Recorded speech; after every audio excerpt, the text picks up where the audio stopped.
Good morning and welcome to Ferrum Wrestling 411. I'm your host, Gary Holden. With me, of course, is head wrestling coach Nate Yetzer. Nate, welcome back. Thank you. Appreciate it. Hey, so we're going to talk about this in a few minutes, but I got to tell you, Pete Willson Invitational this year for you. Did you ever think that 5 years ago when we started the program and 4 years ago when you started going there that we would be second place out of 32 teams in a Midwest tournament? I did. I mean, that was the plan all along, and I think, are we a little ahead of schedule where I thought we'd be? Yeah, a little bit, I think, like the way we work and how hard we work and the things our guys have to sacrifice, everything, I think, we're happy with that. We obviously want to win it, though, and I think we're, things kind of go our way a little differently, and guys are not injured as much. I think we're right there. So right. Yep. Well, we're going to come back and talk about that in a few minutes. Let me back up though, because we've had a couple of competitions since our last 4-1-1. Right. Let's go back to the Builder Open.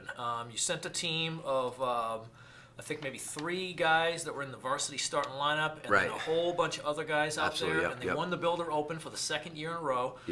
Held off Apprentice 162 points to Apprentice's 148.5. Pretty pleased with the performance of those guys out there. I am. I think they did a great job, and they battled hard, and not taking all of our starters. There was a couple weight classes you put 2 guys in. 2 guys are maybe competing for a spot together, and.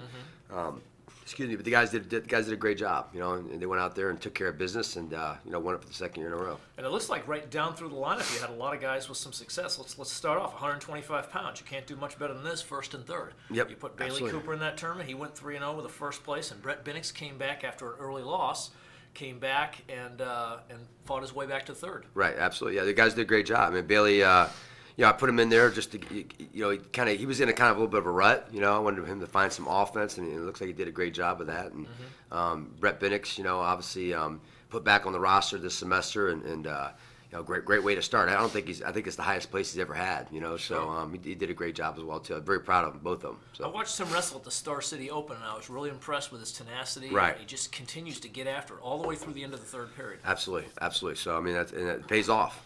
So. Okay, 133 pounds. You had 3 guys in this weight class: Brett Summers, Logan Zimmerman, and Nico Rivera. Summers made it all the way to the finals before he lost. Went 3-1 with a couple pins. Right.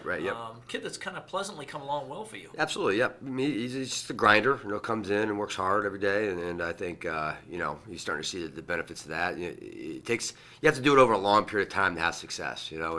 He came back to us this year. It's his first year back, and after being gone a year, and he's done a good job. Might have been hit third place. That might be his highest finish right there. And then you had Zimmerman, who was really up a weight class because he's been wrestling 25 for you, so he bumps up a weight class, finishes 4th, gets himself a pin in that tournament as well.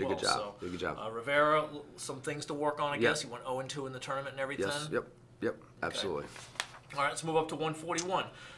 Justin Zimmerman, 3-0, first place, and then you had was Austin Smith in this weight class. Lost in the final. Austin, Absolutely. I mean, it was one. That's one of the matchups where we wanted to see who the better guy was, and we put them both in there, and obviously that's a position, that's a weight that we've been kind of alternating guys back and forth to see, kind of, see what the best mix is, and we still, they're still up in the air who's going to be the star there at the regional tournament, and but so far obviously Justin's looked better. So okay, good.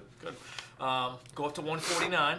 Amir Harper made it all the way to the finals, 2-1, and Cole Dillett finished 1-2 on the day and everything. So another second place finish for you, and just seemed like right through the lineup you had so many guys that were in the mix. Amir did a good job. I think that's his highest finish of the year at a tournament, and I think he actually moved up a way too, and. I think 41 was a little too light for him. He's still growing. He's been lifting with Robert Cunningham, so that'll do that to you, I guess. And doing a good job though. Well, he shows a lot of promise. I was really impressed with him in early season tournaments and everything. So. Next weight class, 157. We've had a lot of guys in this weight class. In this tournament, we only had 1. Armstrong, we had Logan Armstrong, finished 1-2, did not place in the tournament. We've had a lot. That was one of our, I think that was our biggest weight to start the year. Yeah, 5 guys. A couple guys moved up, a couple guys quit, so we were kind of, very, very light there now. So obviously one of the weights we're trying to attack. Recruiting for next year. So. Funny how things happen like that. You go to a tournament at the beginning of the year, you put 5 in one weight class, and all of a sudden you're down to 1 or 2. Exactly. So things happen. Okay, next weight class: Cliff Harrison, Mark Allen, and Matt Akers. Three guys in the tournament. Akers went 2-2 with a fourth-place finish. Harris, all the way through the tournament, 3-0 with a pin, first place. A little bit of a surprise for you? Not really. Cliff Harrison, I mean, the dude can wrestle. You know what I mean? He just, it's the putting all the other little things together as far as doing things right. And he's a freshman. He has to learn maybe by making mistakes. You know what I mean? But he does a great job. He's been very consistent all year in his results. Sure. We've called on him a couple of times to step in the lineup, and he's taking care of business. Yeah. So I think out of all the freshmen, he's probably been the most consistent, and he's doing a great job. So great job. I mean, I think it's his second title already, tournament title. Sure. And in this tournament here, he had the easy first round with the pin, but he had to grind out a 4-2 win in the semifinals, grind out a 4-0 win in the finals. He's actually a 57-pounder too. Shows how he can get it done. He's certified at 57. So so bumped up a weight class. Okay, 174-pound. One of your varsity guys, Blake Rosenbaum's having a great year. He went out with the team, won the title, picked up a couple pins, had a sudden victory match in the semifinals, a real tough one there. So you got a first place there. Max Baker has kind of had this pattern where he's lost an early match in a tournament. Comes back through, I think he wants to try to get the team lead and wins, maybe. Okay. Maybe that's what he's trying to do. I don't know. Certainly in pins, he picked up 4 pins. Yeah, exactly. Four pins. That's 5-1, 4 pins with a third place finish. So. Absolutely. And Tavian Leary, a new guy, transfer in from Virginia Tech. He's doing a great job and just kind of rounding the shape. First time down to 74. Sure. And put all 3 of those guys in the same weight. Because again, that's a weight that we're trying to see who's going to be the best guy at that weight. Figure it out. And Blake took care of business, did a great job, and he was a little bit of rut, so it was important to throw him in there and have success as well too. Well, I think you found some success in this tournament, this weight class. You had a combined 3-0, 5-1, 3-2, and 1-2 in that tournament. You put Pablo Zanastanovicius in there, and he came up with a win as well. For you. So quite a few pins. You had 4, 5, 6, 7 pins in that weight class. Yeah, so exactly. Darian Edwards too finished second. He actually he had to go up a weight because he didn't make weight, but he lost in the finals to Blake. So that's right. Yep. In fact, I think Blake beat all of his matches were against Ferrum guys. Wow. So it's funny. I'm looking at the semifinals here. It's 3 out of 4. You got a pretty good feeling you're going to win that. Yeah, exactly. You're going to win that weight class right there.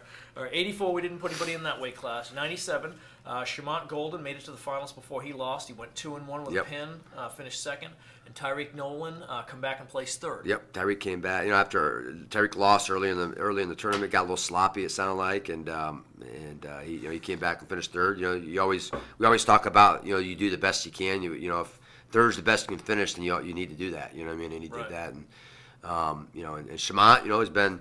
I think Shamont is finally starting to find his groove a little bit. Struggled really early in the year, and not even with the wrestling, more the what's expected of him. And now he's finally. I think he's starting to see the results of what happens when you listen to the coaches and you do what you're told. And he's starting to have a little bit of success now. So and he's a specimen. He's a good-sized kid. Yeah, he is absolutely. He just needs to learn. He needs to get better wrestling. So. All right, going up to 235. There's that odd weight class for club tournaments. Right. And everything. Right. Yep. That's an 11th weight class. And you had Cam McAfee lost in the semifinals, pretty close, 5-4, but then came back and took third place. Did a great job. Came back and so it's the highest finish he's had this year too. So Carlos Leyva, another finalist. He's been in the finals a couple times for you this year.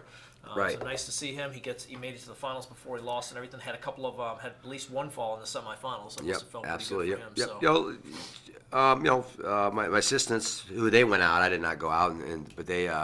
They said he just, he couldn't get all bottom. That cost him. He's got to continue to get better there. And McCall is going to be a worker. He's going to work hard. Sure.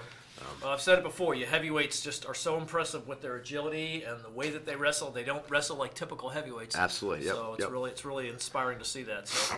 All right, let's move on to the Pete Wilson Invitational. You got to feel good. Second place out of 34 teams. Many ranked opponents in here that you guys placed ahead of. Absolutely. Second time this year where you guys have gone to a tournament and placed ahead of a lot of ranked teams and everything. Let's start off with your big place winners. 2 champs. You had 10 weight classes. You pull home 2 titles. Colin Saunders at 149, Logan Meister at 157. Meister, you're probably not as surprised. Were you a little surprised about Colin? No. I mean, Colin, he's this type of guy. He's starting to figure it out. Starting to figure out what he needs to do to make sure he feels good. Because he's always had the talent. He's a very talented kid. Sure. And he just went out there, and I think as the tournament went on, he got better and better. He got more comfortable, and I think he's starting to believe now how really good how good he is, and we tell him every day how good he is, and I think now he's starting to believe it. So. Toughest run of any tournament is the semifinals. Right. I mean, basically, you know, going into the semifinals, if you win here, you're in the finals. Worst you can do is second. Semifinals, you lose there, you can still drop down to as low as like sixth place. The semi-slide, we call it. It's a dogfight, and. For Colin to post a pin, just going into the second period and everything. Yeah, and he was winning the match too. I mean, he was winning the match. The kid tried to cradle him, and he actually locked it up. But Colin kind of rolled through and put the kid on his back and pinned him. So I mean, he looked good. So he looked really good. I was really proud of him. That's a great win for him. And Meister winning his second title there, was named the outstanding wrestler. I mean, a huge honor to win. To win a tournament like that is great. To be told that you're the best guy out of all, whatever number 100 athletes are there, and it's got to be impressive for him. And he was. I mean, he was the most impressive guy there. I mean, just especially in the finals, he just picked the kid apart. It was actually really good, and I think he took maybe insult a little bit that he got the second seed, returning champ, returning All-American, and a kid who's been out a large part of the year, was seated ahead of him. So I think he took that personal. Did really well. So I mean, and really, kind of took it to him and everything in the finals. It looks as though his score and everything was 11-6. That's it's piling up a lot of points against the number one seed. Yeah, but it wouldn't even really didn't even seem that close. To be honest, I'm actually surprised it was that score because it wouldn't even seem that close. Yeah. So. Let's go back 125 pounds. Bailey Cooper ended up placing 8th for you. Yep. Had a good tournament. Had a good tournament and everything. Came up with a nice run and everything. Yep. Was winning the 7th and 8th place match too. I pulled him. He hurt his knee a little bit, and you could tell it was bothering him. So we were actually winning the match, and I pulled him out of it. So. Okay. You had a couple other place winners though. Yep. Going up in the weight classes. Blake Rosenbaum lost early in the tournament, but then just came back and started piling things on, and it was like pin after pin. Comes down to the consolations and posts a pin in 1:31, another one in 48 seconds, another one in 2:08. Probably our pins leader this year. I'm not sure off the top of my head, but coming through a Midwest tournament like that, going 4-3 with 4 pins, in place of 6, it's got to give that kid. He's the type of kid that gets on a roll. He's hard to beat. Sure. When he got on a roll. So he's tough as nails. Yep. Absolutely. Well, that's great for him that he was able to pull out. And then you had one last place winner. This is his second time placing in this tournament. Tate Delaney. Third time. Third time. Okay. Third time placing. And it's his highest place finish, I think. Right. Place. Correct. Yeah, I think he took like 7th, 6th, and now 5th. And everything. Yep. So I mean, he actually didn't wrestle a great tournament, to be honest with you, and I think he knows that. But because he's better than 5th, I think. A couple of matches. The first match of the day of the tournament, he wasn't quite ready to go. It cost him. The kid was athletic. Got to his leg a bunch of times, and then coming back to the consolations, I think Consi's semis. He beat the kid earlier in the year. That the judge kid Malavet is returning All-American. Beat him early in the year, and this time he just wasn't ready to go. Wasn't into it. And that's what happens. Good kids. They'll make it pay. Sure. He's someone who, though, I think that if he can find a way to get through the regionals and everything, he gets into the national tournament. I think he's someone who can get on the podium. Absolutely, there's no doubt. I mean, he's beat multiple All-Americans, over the course of his career, and he's right there. Just now, it's all about him. Just make sure he feels good and goes out there and wrestles and is ready to go. It's 2 good weekends. We had contributions from everybody. I mean, that's how we separate ourselves from the teams below us. We had everybody contributed, what I mean, and everyone won at least one match. Got some pin points. We didn't even have our 33. Robert obviously got hurt a little bit, so we pulled him, and at the time, we were so late that we had to pull him because of we already bought the plane ticket, so he was going. We just wasn't able to compete. Yeah, that's too bad. And Hunter Goulart had a decent tournament. Andrew Tolbert actually wrestled the defending national champion, lost to him 14-12.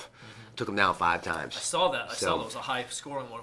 Did the other kid just get like reversals on him? Was it back points? No, it was just a battle. I mean, it was really good. He got back points. 6 point. I think he got a takedown and 4 backs, which kind of put us in a huge hole early. But Tolbert came storming back, and unfortunately, he didn't believe he could win to the 3rd period. By then, it was too late. This is against the Stevens Point kid. Yes, absolutely. Yep. So and he looks tough as well. I think he's another kid who he gets through the regionals. He gets pumped up. Yeah, he's got to tweak a few things. You know what I mean? But other than that, he's doing a great job. So well, let's talk a little bit about what's coming forward. You got this weekend. You're hosting your Panther Open. How many teams do you expect to see here? Probably 7 or 8 teams. It looks like we're going to have. There's a bunch of stuff going on this weekend, so I mean, I think it's going to be probably a little lighter than we had in years past, but it looks like it's still going to be a pretty good turnout. It's going to be a busy weekend on campus. We got four basketball games here between Saturday and Sunday, plus the wrestling tournament, so it's going to be real busy for anybody that comes on campus here. Now Sunday, you guys get back on the road. Now I'm assuming Saturday you won't be wrestling all of your varsity guys. You're saving them for Sunday for the UNC Pembroke. Yeah, it's going to be a mix. Some of them are actually wrestle both. You know what I mean? But the majority of them are just going to wrestle. The starters are going to wrestle Pembroke. Okay. So Pembroke, Division II powerhouse program. We haven't Great beat program. them. Yep. We haven't beat them yet. What do you think our chances are this year? I think they're good as any. You know what I mean? And I said that last year too. It just all depends on if guys show up ready to go. You know, and we're going to do our job as a staff to make sure they feel good and going out there and be ready to compete. But ultimately, it's up to them to go out there and. Last year we took a back seat to them a little bit. You know what I mean? I thought we had a really good team last year, and I think it was the worst beating we've ever taken by them, which is unfortunate. But I think this year we're a little more even keel. We're not up and down so much. We've been pretty consistent all year, and so I think I think we'll be ready to go. But again, we'll see. They're going to come battle. We know what they're all about. Sure. They wrestle hard. So they wrestle in their own gym, so they'll have their fans there. Exactly. Yep. So we'll be excited about talking to you next week at the same time. Absolutely. Talking a little bit about the wrapping up the Panther Open, wrapping up the Wilson, and then hopefully by then we'll know where the East Regionals are. As apparently we still don't know where those are at. Question marks. Yeah. So hopefully we can get an answer by next week and let our fans know where the regionals are going to be, so they can start making their travel plans. Absolutely. Great. Yep. Well, Nate, congratulations again on it. that tournament.